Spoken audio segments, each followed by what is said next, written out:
kita semua salam. Salam. Jika saya mengatakan salam, maka teman-teman menjawab ut omnes unum sum. Dan kalau saya mengatakan ut omnes unum sum, saudara-saudari menjawab shalom. Sekali lagi, shalom. Ut omnes unum sum. Ut omnes unum sum. Shalom. Hidup mahasiswa. Kita bersyukur kepada Tuhan atas kasih-Nya kepada kita. Hingga pada siang hari ini kita masih diberikan kesempatan untuk berkumpul bersama untuk mengikuti kegiatan Maper pertama cabang GMKI Nias Barat. Dan pada kesempatan ini kita tentunya akan masuk sesi pertama dan berbicara tentang sejarah beserta visi misi GMKI Nias Barat. Dan di depan ini kita memiliki para pembicara kita yang luar biasa. Pertama, Abangda Senior Budi Elia, berikan tepuk tangan. Beliau merupakan senior GMKI cabang Gunung Sitoli, dan sekarang beliau juga selalu mendampingi kita di tempat ini untuk mengarahkan, untuk memimpin kita sebagai BPC GMKI Nias Barat. Pada tahun 2003, Maper pertama GMKI cabang Gunung Sitoli, kedua tahun 2003 sampai dengan 2005, beliau juga ketua bidang aksi dan pelayanan GMKI cabang Gunung Sitoli. Pada tahun 2006 sampai dengan 2008, beliau dipercayakan juga sebagai ketua cabang GMKI cabang Gunung Sitoli. Jadi teman-teman, pembicara kita Abangda Budi Elia merupakan pembicara yang sudah tidak kita ragukan lagi. Maka pada kesempatan ini kita memberikan peluang kepada beliau untuk memaparkan materi. Mari kita sambut beliau dengan penuh sukacita. Kepada Abangda dipersilakan. Terima kasih, salam. Walaupun tidak begitu kelihatan yang di atas itu, tapi yang pasti yang mau saya katakan bahwa dulu saya pernah langsing seperti Anda. Saya dulu pernah ganteng seperti Anda. Jadi jangan lihat jeleknya yang sekarang, tapi lihat aku yang dulu. Sama seperti Salemo dulu.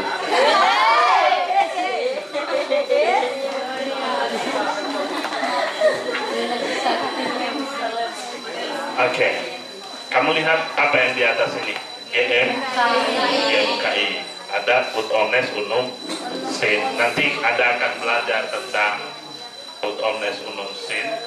Tapi yang mau saya sampaikan adalah sejarah bagaimana GMKI ini berdiri, dan mungkin kita juga nanti melihat apa peran GMKI atau kenapa juga kita harus ber-GMKI. Dari sejarah ini kita akan memahami GMKI itu seperti apa perannya dalam kehidupan berbangsa, bernegara, dan juga dalam kehidupan bergereja, dan juga seperti apa peran mahasiswa. Ternyata pelayanan pekabaran Injil juga mahasiswa ikut ambil bagian. Jadi ketika kamu belajar tentang pekabaran Injil, kamu akan melihat bahwa ada satu fase di mana mahasiswa merasa ikut ambil bagian untuk melakukan pelayanan pekabaran Injil di lingkungan kampus. Tujuannya adalah mengajak seluruh mahasiswa agar mengambil keputusan untuk menerima Yesus sebagai Tuhan dan Juru Selamat. Dan salah satu gerakan itu di Indonesia bernama Gerakan Mahasiswa Kristen Indonesia. Ini kalian tahu siapa ini? Hah? Soeharto? Soekarno? Apa katanya? Jangan sekali-sekali meninggalkan sejarah, karena dari sejarah kita banyak belajar. Dia katakan jas merah, bukan kaos merah, baju merah, kemeja merah, tapi jas merah. Jangan sekali-sekali meninggalkan sejarah. Mengapa perlu belajar sejarah GMKI? Minimal ada 3 hal yang perlu kita pahami. Pertama, melalui sejarah kita menemukan motivasi dasar dan cita-cita yang mengilhami para pendahulu untuk membentuk GMKI. Kita tahu kenapa GMKI ini dulu dibentuk. Siapa yang membentuknya? Apa sih tujuannya? Jadi kita bisa melihat itu. Dan apakah tujuan itu masih relevan dengan kita sampai saat ini? Artinya kenapa GMKI sejak tahun 50 hingga tahun 2023 terus mengkader, terus mengajak mahasiswa bergabung di dalam GMKI. Ini yang perlu kita lihat. Kemudian melalui sejarah kita memperoleh nilai-nilai kejuangan para pendahulu. Apa yang mereka perjuangkan? Dan juga dengan mempelajari sejarah akan terpola pemahaman yang benar tentang GMKI. Bukan pemahaman yang salah. Kita akan tahu GMKI itu sebenarnya apa. Tadi Pak dosen menyinggung, katanya GMKI turun jalan. Ya memang ada yang pro kontra, katanya tidak boleh GMKI turun jalan. Tetapi GMKI di dalam permenungannya akan tugas dan tanggung jawabnya sebagai orang Kristen dan juga sebagai warga negara, dia juga sesekali bisa turun ke jalan. Untuk apa? Untuk menyatakan kebenaran. Tetapi segala sesuatu itu harus didahului dengan menggumuli. Yang lebih utama di dalam GMKI itu adalah segala sesuatu kegiatannya didahului dengan menggumuli di dalam doa dan juga melihat apa kata Tuhan dalam setiap apa yang dia laksanakan. Bagaimana GMKI dalam tugasnya sebagai warga negara? Bagaimana GMKI dalam tugasnya sebagai anak kandung gereja? Bagaimana GMKI juga dalam tugasnya sebagai mahasiswa? Jadi dalam pola itu dia memikirkan apa yang dia lakukan, sehingga setiap yang dilakukan oleh GMKI itu adalah penuh dengan tanggung jawab. Untuk memahami GMKI ini ada dibagi dalam 3 tahap, 3 fase. Ini kamu harus ingat, ini sangat penting sekali. Karena nanti di akhir besok ini ada ujian langsung. Apakah Anda betul-betul sudah memahami materi ini dengan baik? Ini catatan yang sangat penting. Pertama, ada masa tahun 1932 sampai 1442. Pada saat itu ada satu organisasi yang bernama Christelijke Studentenvereniging of Java, CSF of Java. Kemudian tahun 1945 sampai tahun 1950 ada Perhimpunan Mahasiswa Kristen Indonesia, dan juga mulai lahir juga CSF yang baru, CSV yang baru. Tahun 50 berdirilah GMKI. Jadi ini ada 3 tahap yang harus kita pahami. Ini periode historis. Tahun yang pertama itu CSF of Java, CSV of Java. Tanggal 28 Desember 1932 di Kaliurang dibentuklah organisasi ini. Memang ini lebih ke orang Belanda yang membentuknya. Tetapi ini adalah bagian daripada apa yang telah terbentuk di dunia. Mahasiswa-mahasiswa Kristen memikirkan apa yang dia bisa lakukan, pelayanan yang dia lakukan di kampus-kampus. Ada satu keinginan bagaimana mereka mengajak seluruh mahasiswa yang ada di kampus-kampus untuk mengambil keputusan untuk percaya kepada Yesus Kristus yang adalah Tuhan dan Juru Selamat. Maka apa yang telah terbentuk di beberapa negara itu, ini awalnya dilakukan di Amerika. Anda akan melihat nanti di dalam mata kuliah ekumenika dan juga di dalam sejarah misi. Ini gerakan mahasiswa ini dimulai di Amerika. Lalu ini berdirinya CSF of Java ini tidak dapat dipisahkan peran dari Insinyur C.L. van Doorn. Dia seorang ahli kehutanan tetapi juga mempelajari aspek sosial ekonomi, khususnya pertanian. Dan dia memperoleh gelar doktor di bidang ekonomi dan kemudian juga memperoleh doktor di bidang teologi. Ya. Jadi ketika dia mengambil doktor sebagai teologi, dia memahami bahwa ini harus juga dibawa ke Indonesia agar mahasiswa juga yang ada di Indonesia mengambil peran untuk melakukan pekabaran Injil. Tahun 2021 dia sampai di Jakarta. Akan tetapi di situ diceritakan bahwa mengingat informasi dan kondisi mengenai Jawa belum dipahami secara baik, maka beliau dianjurkan untuk mempelajarinya sebelum dia bertindak dulu. Untuk itu dia 3 tahun magang di kantor Volksredit di Purworejo, sehingga dia semakin memahami aspek sosial, ekonomi, dan budaya, dan dia semakin memahami bagaimana keadaan di Pulau Jawa, sehingga dia mengambil keputusan, oh ternyata kita bisa membentuk CSF of Java. Tahun 1910 sampai tahun 1924 mulai berdiri sekolah dokter. Nah memang ini oleh orang-orang Belanda mendirikan sekolah kedokteran Stovia di Batavia, dan juga beberapa perguruan tinggi lain ada di Bogor, di Bandung, dan Surabaya. Dan dari situlah mulai terbentuk cabang CSF pertama di Batavia. Dan kemudian tahun 1925 sampai 27 masuk di Surabaya yang berkumpul dalam Jong Indi. Dan mulai aktif apa yang mereka lakukan? Mereka melakukan PA. Jadi mahasiswa-mahasiswa ini berkumpul dan mereka melakukan PA. Dan kelompok ini bersama-sama dengan CSV di Batavia, mereka mengadakan konferensi di Kaliurang pada Desember 1932. Dan ini tadi yang dibacakan adalah sebagai tanggal lahir daripada CSF of Java itu. Apa yang mereka deklarasikan ketika, halo semua mata dulu di sini. Ketika itu mereka mendeklarasikan, ini yang mereka katakan. Kita baca sama-sama, 1, 2, 3.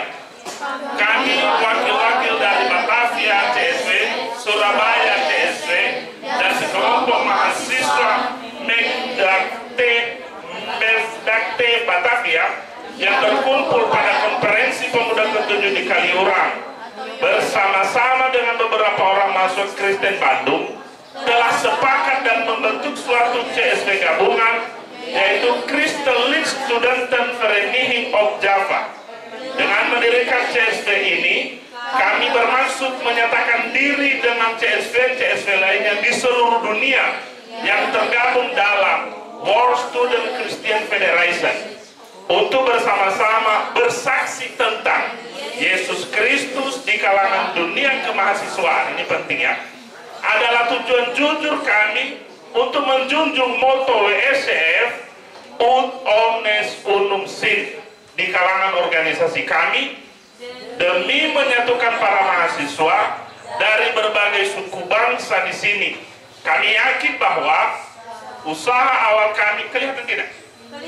Oke, 1, 2, 3. Kami yakin bahwa usaha awal kami ini kecil dan lemah, namun kami bertekad melakukan pekerjaan ini dengan keyakinan yang sama teguhnya bahwa Tuhan akan menguatkan kami. Jadi itu deklarasi yang mereka buat pada saat itu.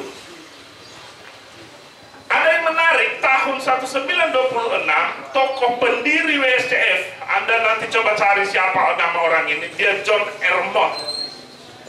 Dia adalah seorang aktivis yang melakukan penginjilan di kalangan perguruan tinggi, melakukan penginjilan di kalangan mahasiswa.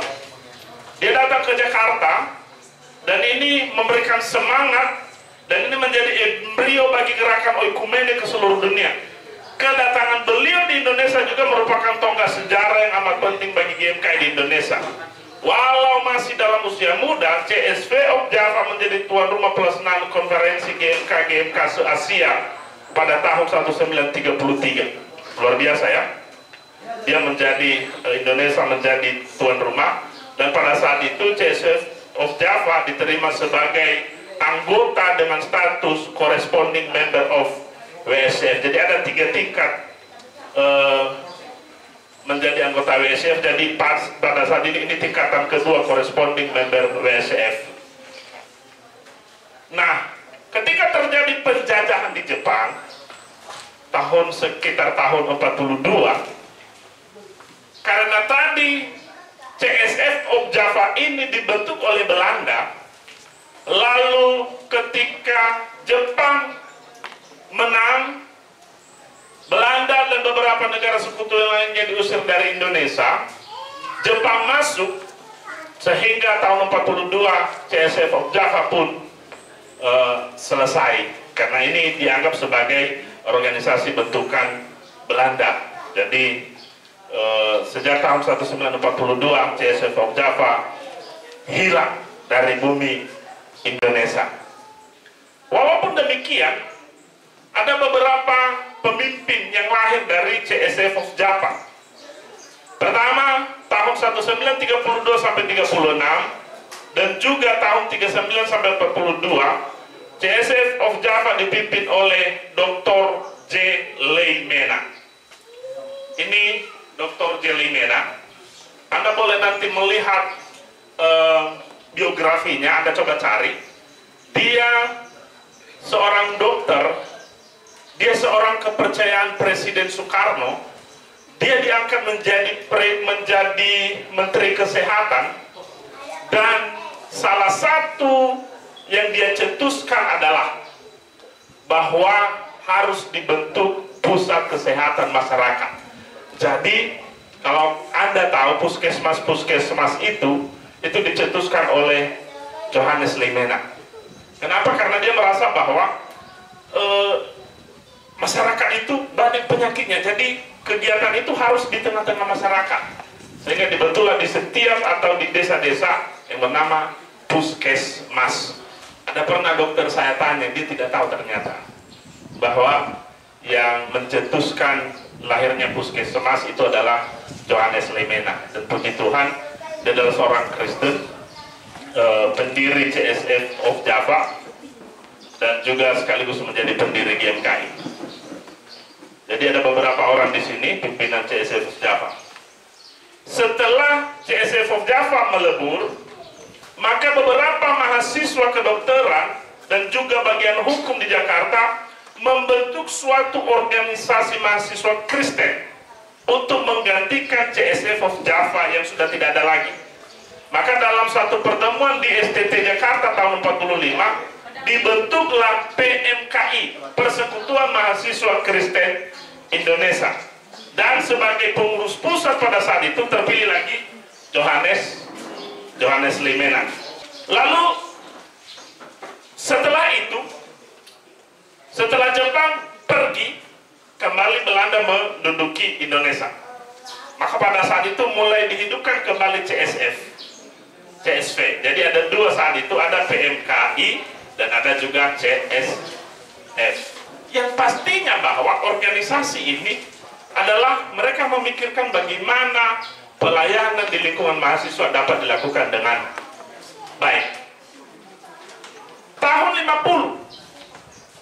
50 kita melihat mulai lahir GMKI.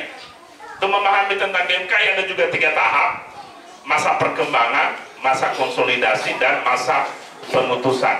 Kita berada di masa pengutusan.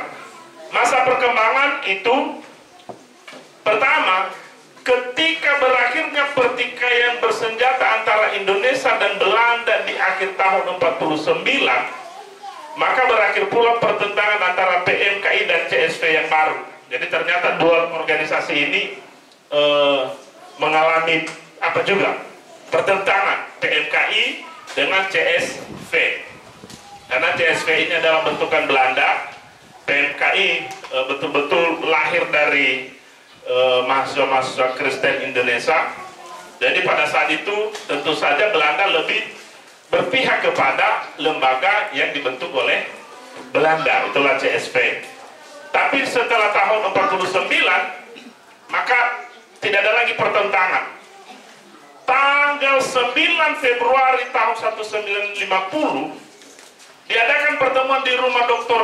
J. Leimena di Jalan Teguh Umar 36 Jakarta, dan di situ lahir kesepakatan untuk melebur PMKI dan CSV yang baru dalam suatu organisasi yang dinamakan Gerakan Mahasiswa Kristen Indonesia. Dan inilah yang menjadi tanggal lahir daripada GMKI, yaitu 9 Februari 1950. Ingat ya, GMKI lahir 9 Februari 1950, di mana dibentuk di rumah Johannes Leimena di Jalan Teuku Umar nomor 36. Dan kemudian disepakati bahwa untuk sementara waktu Dr. Johannes Leimena sebagai ketua umum sampai diadakannya suatu kongres. Jadi disepakati Johannes Leimena menjadi ketua GMKI yang pertama sampai dilaksanakan kongres. Lalu pada saat itu apa yang dikatakan oleh Johannes Leimena? Ini sangat penting. Ini kata-kata yang sangat penting yang harus tetap diingat oleh kader GMKI. Kita baca bersama-sama. 1, 2, 3. Tindakan ini tidak nampak. Oh, behau sunah lebih leila. Tindakan ini adalah suatu tindakan historis bagi dunia mahasiswa umumnya dan masyarakat Kristen pada khususnya. GMKI menjadilah pelopor dari semua kebaktian yang akan dan mungkin harus dilakukan di Indonesia. Ini menarik ya. GMKI menjadilah pelopor dari semua kebaktian yang akan dan mungkin harus dilakukan di Indonesia. GMKI menjadilah suatu pusat sekolah latihan, Lear School, dan orang-orang yang mau bertanggung jawab atas segala sesuatu yang mengenai kepentingan dan kebaikan negara dan bangsa Indonesia. GMKI bukanlah merupakan Gesellschaft. GMKI bukanlah merupakan Gesellschaft, melainkan ia adalah suatu Gemeinschaft. Apa bedanya itu? Gesellschaft hanya sekedar persekutuan biasa, tetapi adalah suatu Gemeinschaft, yaitu persekutuan dalam Kristus Tuhannya. Dengan demikian ia berakar baik dalam gereja maupun dalam nusa dan bangsa Indonesia. Sebagai bagian dari iman dan roh, ia berdiri di tengah dua proklamasi.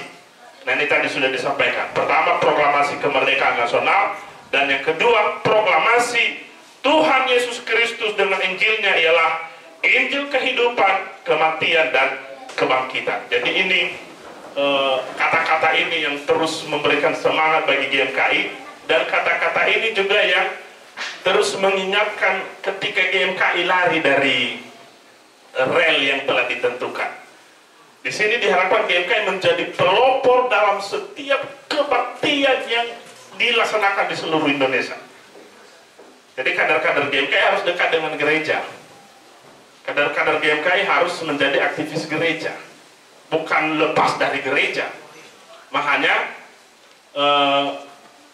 GMKI Gunung Sitoli saya arahkan kembali ke jalan ini.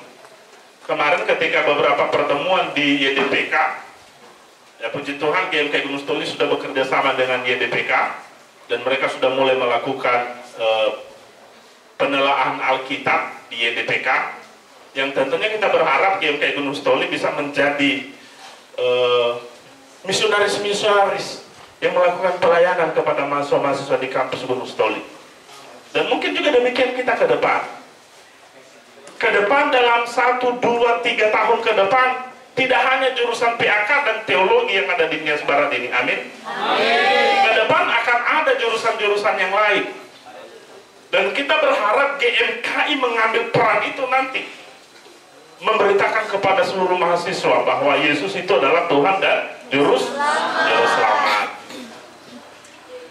Pada kongres pertama dilaksanakan pada bulan Desember 1950, ada ketua umum di situ Dr. J.E. Siregar, ada penulis umum, itu namanya hari itu penulis umum, sekarang sudah sekretaris umum, Nona Mr. Tine A.L. Franz, dan bendahara ada W. Makaliwi, itu bendaharanya. Pada masa perkembangan, beberapa dokumen menyebutkan itu masa pertumbuhan, telah berlangsung beberapa kongres. Kongres pertama ini dibahas tentang program umum GMKI, yakni bagaimana pelayanan yang efektif terhadap anggota sebagai unit terkecil dari organisasi, terutama dengan apa yang mereka lakukan, menyelenggarakan kegiatan-kegiatan PA agar mereka dimampukan untuk menjadi saksi Kristus dalam dunia mahasiswa Indonesia. Luar biasa ya. Sejarah juga mencatat bahwa tepatnya tanggal 22 Mei 1950 terbentuklah DGI yang sekarang PGI, dan ini dipelopori oleh tokoh-tokoh yang sebelumnya dibina oleh GMKI ketika masih saat itu bernama CSV atau PMKI, seperti Dr. Jelimena, Etung Gulsi Hombing, Dr. Abineno, Dr. Marantika, dan lain-lain. Penyatuan gereja-gereja memang merupakan suatu cita-cita konstan dari GMKI. Jadi GMKI ini ikut ambil bagian di dalam menyadarkan gereja-gereja bahwa gereja-gereja harus bersatu. Pada periode awal ini GMKI baru memiliki 5 cabang yang berjumlah baru 481 orang dan beberapa cabang di situ. Di kongres kedua berhasil dibuat anggaran dasar, anggaran rumah tangga. Dan pada kongres kedua masalah yang digumuli adalah bagaimana program pelayanan terhadap anggota juga merupakan lampu kuning bagi setiap anggota GMKI agar tidak tenggelam dalam multi aktivitas tanpa dibarengi dengan kehidupan rohani yang matang. Jadi pada saat itu mahasiswa banyak sekali kegiatan, tapi mereka mengalami kekosongan rohani. Jadi diharapkan seluruh anggota GMKI, kamu boleh sibuk dengan berbagai kesibukan, tetapi jangan lupakan untuk melakukan penelaahan Alkitab. Jadi pada saat itu selalu diulang-ulang apa yang diucapkan oleh Johannes Limena, yaitu tadi bahwa GMKI bukan hanya sekedar Gesellschaft, tetapi dia adalah Gemeinschaft. Lalu pada saat itu diambil keputusan bahwa GMKI berdasar pada Alkitab yang menyaksikan Yesus sebagai Allah dan Juru Selamat.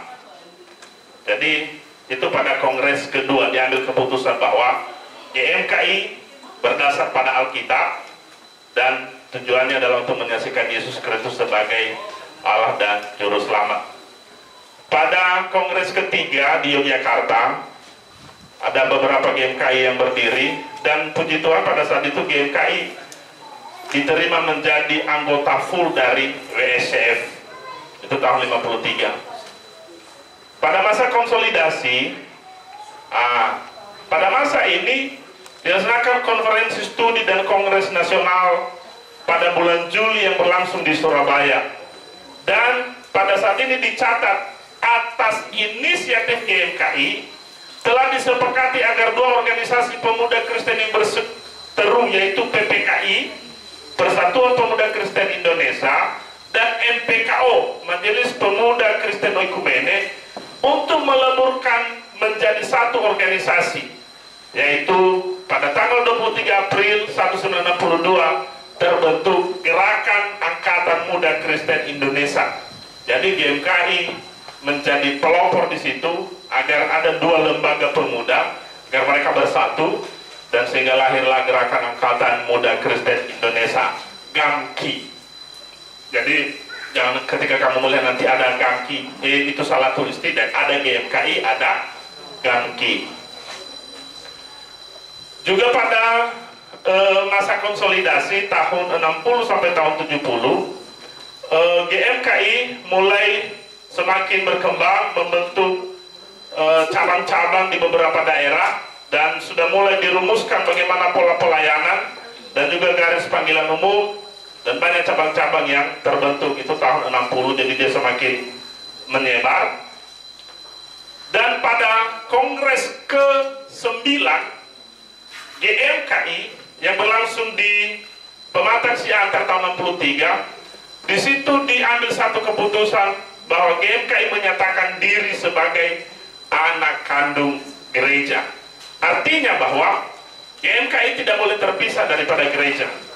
GMKI seperti yang dikatakan daripada awal menjadi pelopor dalam setiap kegiatan-kegiatan gereja. sehingga diharapkan gereja dapat juga melakukan pembinaan terhadap anggota GMKI, sehingga anggota GMKI semakin bertumbuh. Tidak hanya GMKI sendiri yang memikirkan bagaimana melakukan pembinaan terhadap mahasiswa, tapi diharapkan agar gereja juga melakukan pembinaan kepada mahasiswa-mahasiswa di beberapa perguruan tinggi. Pada tahun 1970 di Kongres ke-12 di Kupang dicetuskan ada satu ungkapan, "Here am I, send me." Ini aku, utuslah aku. Jadi GMKI menegaskan posisi teologi sebagai gereja yang fungsional di perguruan tinggi. Jadi GMKI menyadari bahwa dia harus ikut diutus melakukan pelayanan kepada mahasiswa di perguruan tinggi. Tahun 70 ada 3 fase yang perlu kita pahami: bidang organisasi, bidang kaderisasi, dan juga aspek konstitusi. Pada tahun 2006 tercatat ada 71 cabang GMKI, itu tahun 2006 ya. Tapi sekarang sudah lebih 100 cabang di GMKI. Sudah mulai dibentuk, ada satu lembaga bentukan GMKI untuk melakukan pembinaan terhadap kader-kader GMKI. Ada satu, itu GMKI kerjasama dengan Salatiga, dan mereka membentuk satu yayasan Bina Dharma. Yaitu yayasan ini yang memikirkan bagaimana melakukan pola pengkaderan terhadap anggota GMKI. Ada satu yang menarik, ketika negara mengharuskan seluruh organisasi yang ada menerima dan mengakui Pancasila sebagai azas. Tadi di pertama dikatakan bahwa dalam anggaran dasar disebutkan bahwa GMKI berazas kepada Alkitab. Tapi ketika tahun 85 ditetapkan bahwa seluruh organisasi, baik gereja termasuk juga organisasi kemahasiswaan, harus menerima Pancasila. Dan ternyata ini tidak menjadi permasalahan bagi GMKI, dan GMKI mencantumkan dalam anggaran dasarnya bahwa Pancasila itu sebagai azas berorganisasi di Indonesia. Ada beberapa hal kondisi eksternal nanti bisa dibaca. Ada yang perlu Anda tahu, bahwa di Nias ada 3 GMKI. Ada GMKI Gunung Sitoli, ada GMKI Teluk Dalam, ada GMKI Nias Barat. GMKI Gunung Sitoli berdiri tahun 2003, dan saya termasuk salah seorang anggota yang ikut maper pertama. Kamu juga maper pertama. Memang sebelumnya di sini ada maper seperti yang disampaikan oleh ketua cabang, tapi itu dilaksanakan oleh GMKI Gunung Sitoli, dan saya maper pertama. GMKI Gunung Sitoli berdiri di hadapan Anda yang adalah juga maper pertama. Jadi kita sama-sama anak pertama. Nanti mungkin perlu dipikirkan nanti kapan GMKI Nias Barat ini lahir, kan? Ini yang perlu dipikirkan. Ada beberapa hal yang catatan-catatan sejarah yang saya sampaikan.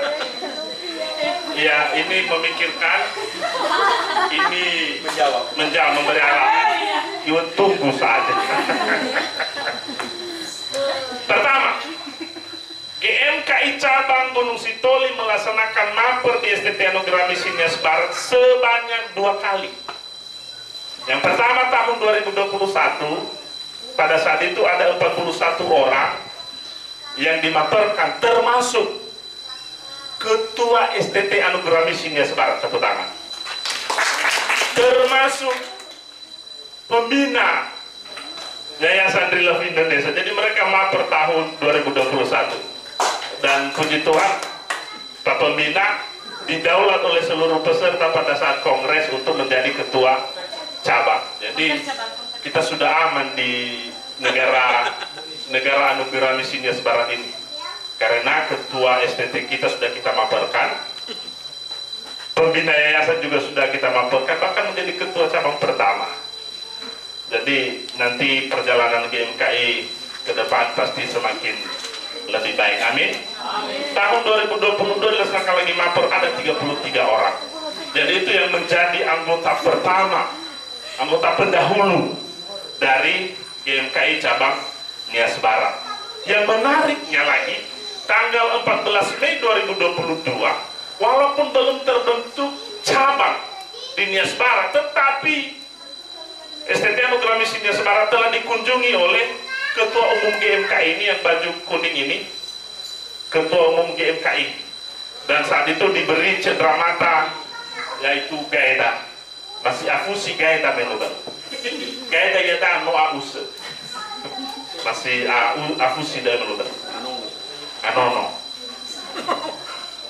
Lalu pada saat itu dibentuk ketika kita mengusulkan bagaimana supaya ada GMKI cabang Nias Barat, dan ternyata itu tidak mudah, tidak secepatnya dibentuk GMKI cabang Nias Barat, tapi dibentuk dulu ada tim studi yang mengkaji apakah di Nias Barat ini boleh berdiri GMKI, sehingga pada saat itu dibuat tim studi bakal calon cabang tanggal 6 Juli 2021, dan ini ada orang-orangnya. Koordinator wilayah 1 saat itu adalah Hendra Elmanurung, Ketua Cabang Gunung Sitoli Sepri Mandai sebagai Wakil Ketua, Suryanti Gulu sebagai Sekretaris Tim, saya sebagai anggota. Lalu ada senior kita Susanolo Daily sebagai anggota, ada Ratakan Gulu sebagai anggota, ada Jefferson Duha sebagai anggota, dan ada saudari Widya Hiang ada di sana. Sudah keluar sebagai anggota. Jadi ini tim studi bakal calon cabang tanggal 6 Juli 2021. Tanggal 30 Desember 2021 ditetapkan bahwa kita menjadi calon cabang. Jadi tadi baru studi calon cabang, belum calon cabang. Lalu tanggal 30 Desember 2021 kita ditetapkan sebagai calon cabang, tetapi kita didampingi oleh 2 cabang, cabang Gunung Sitoli dan cabang Dalo Dalam. Jadi makanya ini jas merah tadi ya, jangan meninggalkan sejarah bahwa kita dengan GMKI Gunung Sitoli dan juga GMKI Dalo Dalam itu punya hubungan erat karena mereka yang mendampingi kita. Walaupun demikian, yang tadi ada nama-nama ini tidak dari GMKI Gunung Sitoli semua. Ada yang dari Sibolga dan dari cabang-cabang yang lain yang senantiasa mendampingi. Lalu dibentuk pengurus calon cabang. Nah, kebetulan pada saat itu ketuanya saya. Jadi sebelum ketua Jefferson, saya ketua, tapi saya ketua calon cabang. Dia ketua cabang. Jadi kalau disingkat saya Kecaca, ketua calon cabang. Tapi Pak Jefferson sebagai ketua cabang. Sekretaris saya hari itu adalah Kejar Hidup Layak MTH, belum doktor dia pada saat itu. Lalu bendaharanya ada Kapita Kristina Deli. Jadi itu tanggal-tanggal yang penting untuk kita ingat. Kemudian dibentuklah panitia konverca pertama tanggal 7 September 2022. Ketua panitianya saya sendiri, sekretarisnya Evangelis Dr. Kejar Hidup Layak, bendaharanya Osarae Lahagu. Iya, dia banyak memegang uang saat itu. Nah ini kami konverja pertama saat itu dilaksanakan tanggal 6 sampai 7 Oktober. Sekarang tanggal berapa? 5 sampai 6 Oktober. Jadi tidak salah kita apa kue tadi ya. Sudah 1 tahun. Iya, sudah 1 tahun. Ada foto kita. Nah ini ada foto-fotonya orang-orang ganteng ini. Ini Korwil saat itu, ini ketua umum, ini Sekum, ini Korwil, ini ketua cabang Gunung Sitoli, masih ketua cabang sekarang. Ini ketua cabang Nias Selatan, sekarang dia sudah menjadi bendahara umum pengurus pusat versi Jeffrey Gultom. Fakta kan? Nah, jadi luar biasa, dari cabang Gunung Sitoli, dari cabang Dalo Dalam sudah melahirkan pengurus pusat GMKI, dan kita berharap ke depan dari Nias Barat juga menjadi pengurus pusat GMKI. Amen. Nah ini desain surat undangan yang kami buat hari itu. Ini lagi apanya, surat undangan. Jadi ini ada bukti-bukti sejarah. Pada saat itu diputuskan bagian struktur daripada BPC GMK ini Asmara ya seperti ini. Tidak boleh berubah, nanti ketua cabang marah. Di tangannya lagi sudah naik. Kalau tadi tangan kiri, tangan kanan, sekarang tangan kiri. Nah, ini ada bagian struktur GMK ini Asmara, ketua, sekretaris, ketua bidang, sekretaris, di bawahnya ada sekretaris bidang, ada bendahara. Lalu ada juga tim audit yang bernama BPK. Ini nama-nama mereka di atas. Ya, soalnya sebelum ketua cabang melanjutkan dengan materi visi misi.